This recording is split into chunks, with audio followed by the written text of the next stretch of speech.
Welcome to SF Commercial Property Conversations with Bruce Bean, where Bay Area investments meet expert insights. Get ready to unlock the strategies of commercial real estate success.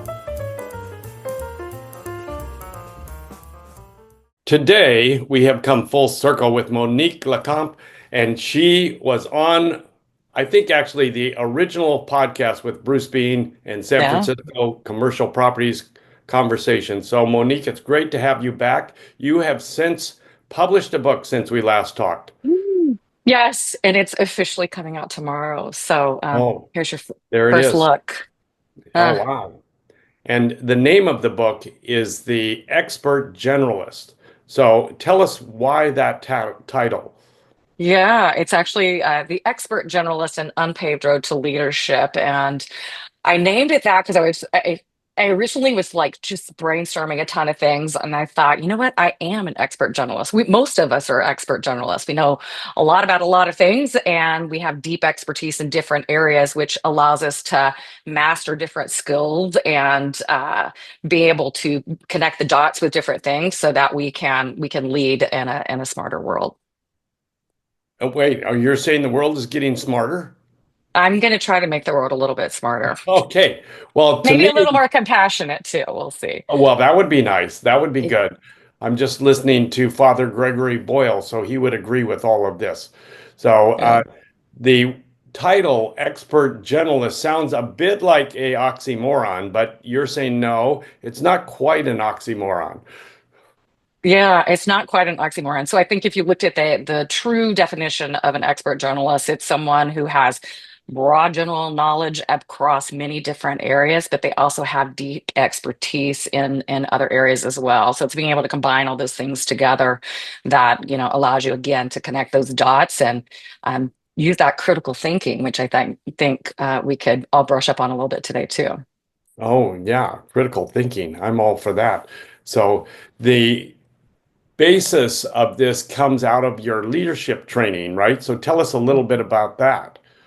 Yeah, yeah. So it's really leadership and communication. I think when you and I spoke last year, I had just kind of started my journey with my own company, and it really came from just my years of leadership experience and my passion around that. And I kept going back to like, gosh, when did I learn the most in my life? And there are those definite those peaks and valleys in that education process in our careers. And I just kept going back then to my childhood and going, God, when did I learn the most? And it was like Aesop's fables, Berenstain Bears, the sweet pickles. It was always this story lesson, story lesson. And so that is how the book is structured. There's actually 30 stories from my life and career, and what I learned from all of those lessons or all of those stories and experiences along the way. Can you give us an example of one of these stories? Sure. Yeah. The first one is actually called Backsliders and Blue Laws, which is, I grew up in a very religious household, and we were fortunate enough to get free tuition to Baptist school at that point in time because my mother couldn't afford a private school, and it was just our church and kind of an extension of that. And there was a time when my mom left the house when we were like 7 years old, and we'd been going to the school for almost 3 years at that point, and she crashed her car, and we wound up going back to church months later because our only form of transportation was that one car, and we lived considerably out of town in the country. And yeah, the sermon that day was about backsliders. And so fast forward, my mom said, we're not going to that school anymore, we're going to be going to public school. And so the lesson from that story is about adaptability and how adaptability is a superpower. And I think kids are more resilient than us adults sometimes. So I think that's true. I think that it sounds like you benefited from moving around or being adaptable to different schools and so forth. You learned how to read people and see people and know people perhaps maybe a little better than people that didn't move around quite as much. Yeah, and that was just the beginning of moving around a lot. I've probably moved 20 times in my life. I lived in Alaska. I went to school in Alaska 2 different times, and lots of different schools within the city that we lived in. So yeah, lots of broad network too that you get from that. So I've been fortunate that my high school and my college network, and then all of the amazing roles that I've had over time have, benefited in some lifelong friendships that become family. Well, and one of those journeys along the way was learning how to become a lifeguard, right? Yeah. Yeah, that's actually, again, that's the story is called The Perks of Poverty. It was one of these where, we were these raggedy kids that had layaway clothes and hand-me-downs most of our life if our Aunt Janet wasn't sewing our clothes. And so it was one of those opportunities where we got to go to the YMCA under another free tuition program in Prattville, Alabama.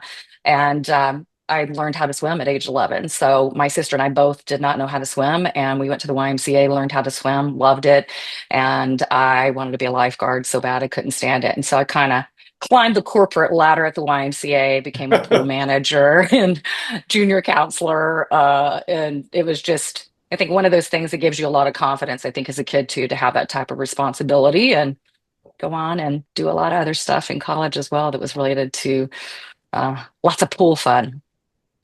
Lots of pool fun. So, question for you, is Mhm. leadership an innate quality or it's something that you can actually learn? It is absolutely something that you can learn, and we can all be leaders if we choose to be leaders. And that leadership opportunity usually pops up when we're not expecting it. It tends to lurk in those places that we're not always looking for that type of opportunity. So it's not a title, it's something that everybody can learn, and it's a choice.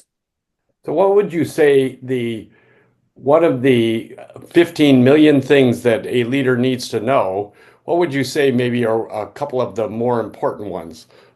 Yeah, yeah. I think number one, if you look at, any articles or any information that's out there, it's going to be trust.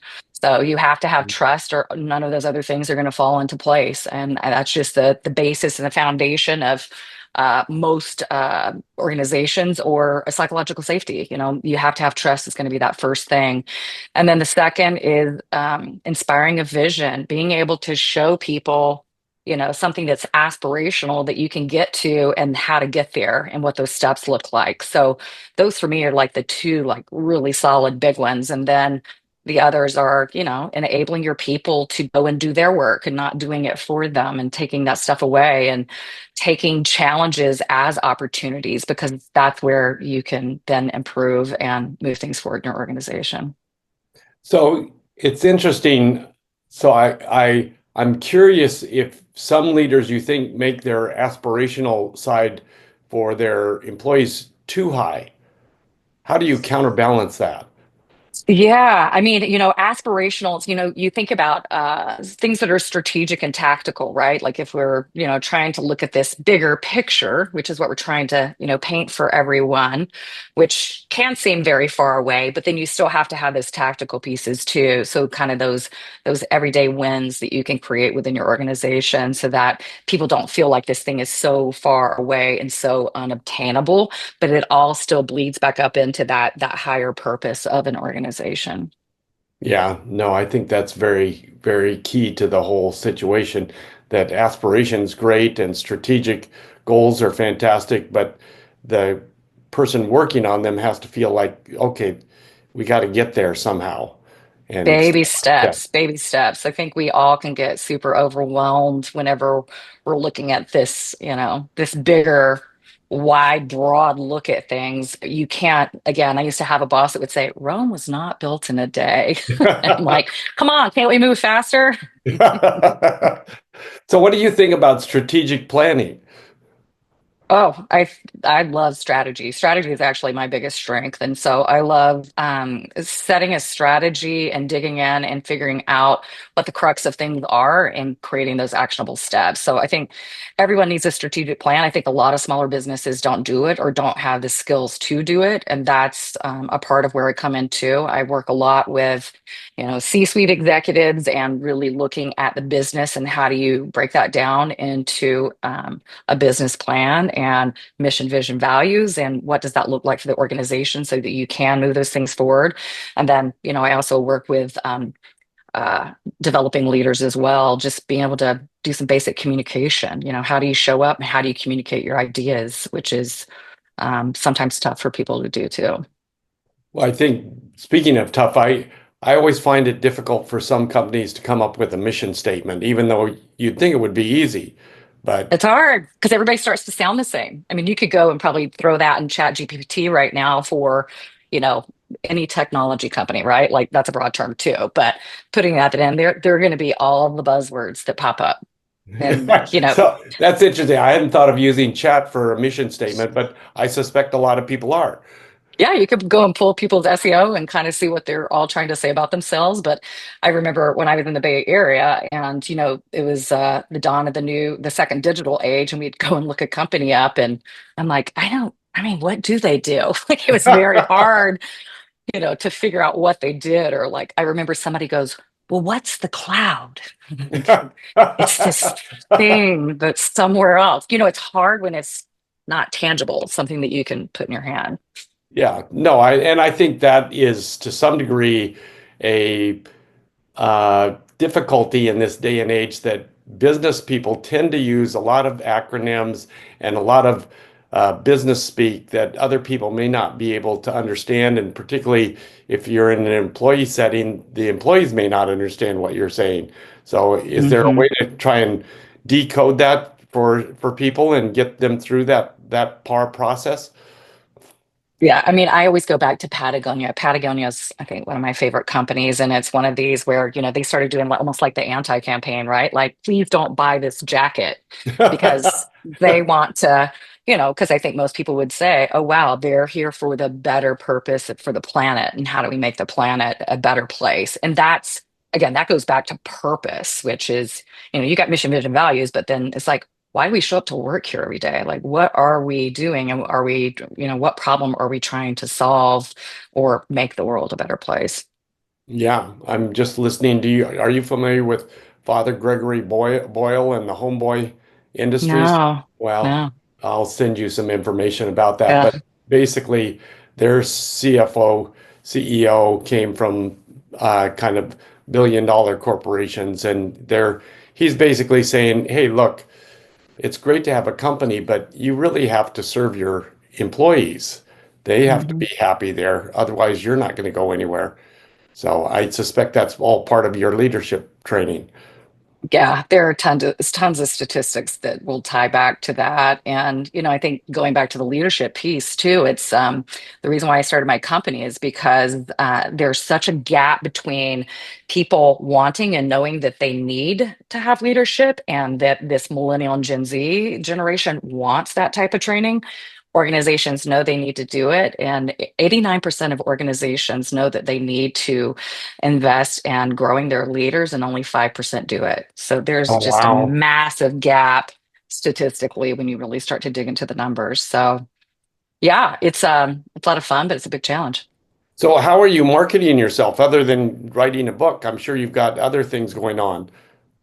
Yeah, everything. I mean, I have an amazing network. Again, over time, I've just developed this great network of people that are my promoters. I mean, I think I've got some big super fans out there. I always say I've got a lot of presidents for my international fan club.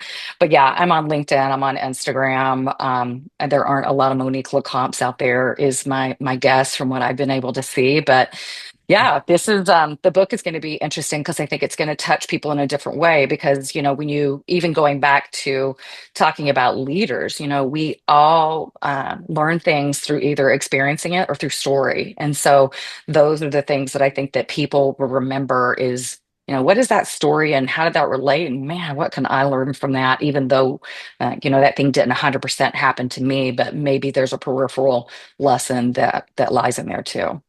And it's entertaining.